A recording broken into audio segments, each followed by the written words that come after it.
নমস্কার, আদাব, সালাম। আমি বদরুল ইসলাম। এসকে নিউজ চ্যানেলে আপনাদের জানাই আন্তরিক প্রীতি ও শুভেচ্ছা। ত্রিপুরার কৈলাসহর মহকুমার হিলাছড়া এডিসি ভিলেজ এলাকায় এক তরুণীর অস্বাভাবিক মৃত্যুকে কেন্দ্র করে তীব্র চাঞ্চল্য ও উত্তেজনা ছড়িয়েছে। হিরাছড়া চা বাগানের গভীর জঙ্গল থেকে আজ সকালে এক তরুণীর মৃতদেহ উদ্ধার করে পুলিশ। পরিবারের অভিযোগ এবং পারিপার্শ্বিক পরিস্থিতি খতিয়ে দেখে এটি পরিকল্পিত হত্যাকাণ্ড বলে দাবি করছেন স্থানীয় বাসিন্দারা।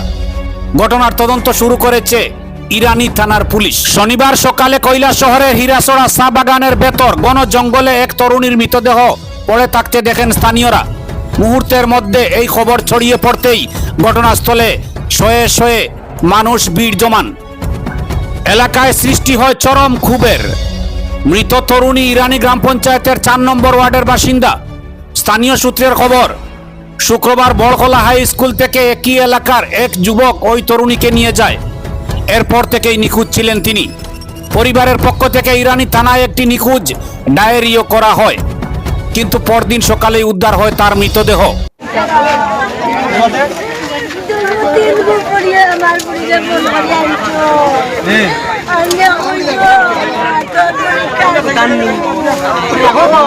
আপনার মেয়ের নাম কি? তা কোন ক্লাসে পড়ে?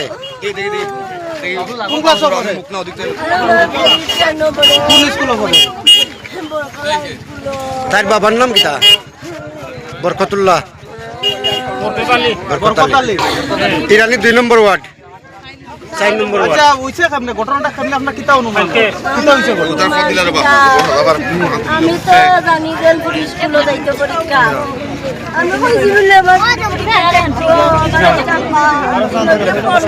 বাচ্চাটারে ওরা ওরে সরো না আমার ভিডিও দিয়ে হাত ধরে বাবা মাত নি তো ছোট বাচ্চা এলাউড নাই তো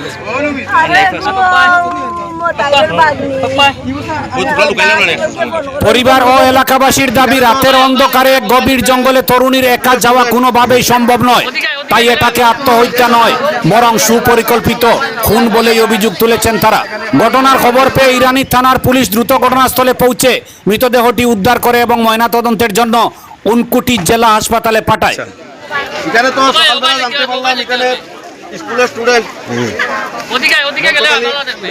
একটা এখানে গতকালকে স্কুলে যাওয়ার সময় না আইবার সময় এখানে একটা মেয়েটার খুঁজে পাওয়া গেছে না। আজকে সকালে একজনে দেখছে এখানে জুতা পাওয়া গেছে। জুতা পাওয়া মানে ঘুরতে এদিকে ব্যাগ পাওয়া গেছে। তারপরে লাশটা পাওয়া গেছে গাছের মধ্যে ঝুলানি। তো এর আগেও কিন্তু এই হীরাছড়াতে আমরা দেখছি, এই হীরাছড়াতে দেখছি এর আগেও আরো এই ধরনের আর বড় বড় ঘটনা ঘটছে।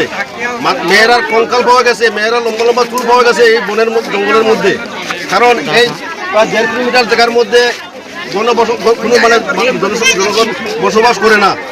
এই খালি জায়গাটারে অসাধু যারা চিন্তাধারার মানুষ যারা আছে, মানে খারাপ চিন্তাধারার মানুষ যারা আছে, এখানে টার্গেট করিয়া বাইরের থেকে আইয়া এখানে দুর্ঘটনা ঘটাইয়া আজকে হিরাছড়া মানুষ অসামাজিক কাজকর্ম চলে যায়, কাজও হয়, তারপরে এটাতে প্রাণনাশ করে। তো আমি অনুরোধ করবো, আজকে বরকতালির কলিজা আজকে হয়েছে, চিরা হয়েছে, আজকে দুঃখে আজকে জর্জরিত বরকতালি। কালকে যাতে আরো কোনো বরকতালি বা আশিস দাস আর অমিত দাস কেউ যাতে এরকম শিকার না হয়, এখানে প্রশাসনের কাছে দাবি থাকবো। এই এলাকার এলাকার জনস্বার্থে এইখানে এসপি ক্যাম্প আছে বা এখানে স্থানান্তরিত হয়ে এই সমস্ত জায়গাতে যদি ক্যাম্পটা করিয়ে দেওয়া হয়, এখানে যদি নিরাপত্তা ব্যবস্থা করে দেওয়া হয়, আমরা প্রশাসনের কাছে আমরা দাবি জানবো বা সরকারের কাছে আমরা দাবি রাখবো। আর ওই মেয়েটা অন্যদিকে যে যুবকের বিরুদ্ধে তরুণীকে স্কুল থেকে নিয়ে যাওয়ার অভিযোগ উঠেছে, ঘটনার পর থেকেই সে পলাতক, তার কোনো সন্ধান এখনো পাওয়া যায়নি।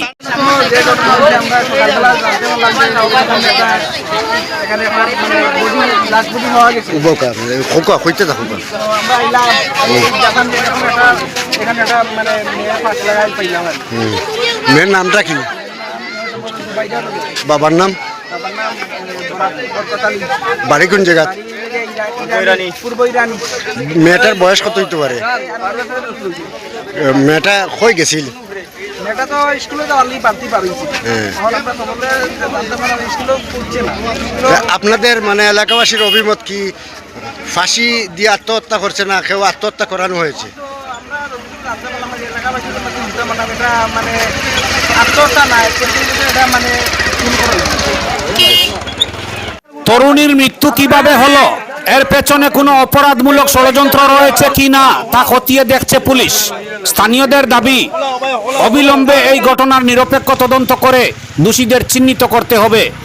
এখন ময়নাতদন্তের রিপোর্ট এবং পুলিশের তদন্তের উপরই নির্ভর করছে এই রহস্যের আসল সত্য। ব্যুরো রিপোর্ট, আমার সোনার কালীগঞ্জ।